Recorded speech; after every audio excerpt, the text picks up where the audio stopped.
Colorado asked FEMA for disaster help and got a no. So what does a FEMA denial actually mean, and how often does this even happen? This isn't FEMA denying a person's claim. This is the federal government denying the state's request for a major disaster declaration, the thing that can unlock big federal recovery money. First question people ask, how often are requests denied?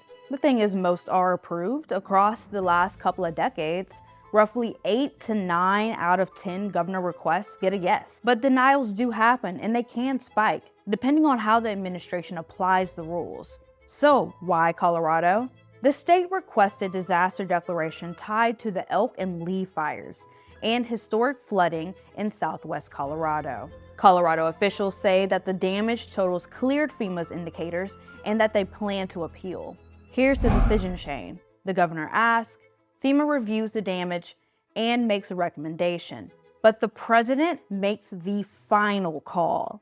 And yes, states can appeal and submit more documentation.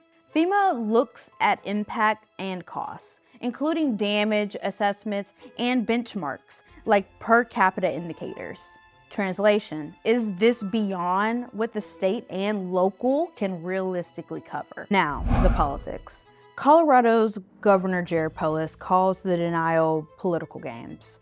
The White House says it's not politics, it's about federal dollars being a supplement, not a substitute for state responsibility. That tension is why the story is blowing up. Now, what does that denial mean for Coloradans and for Americans? Without major disaster declaration, some FEMA recovery programs may not activate, which can shift more costs to state and local budgets and slow certain repairs. If denials rise nationwide, more communities could face the same math after fires, floods, and storms.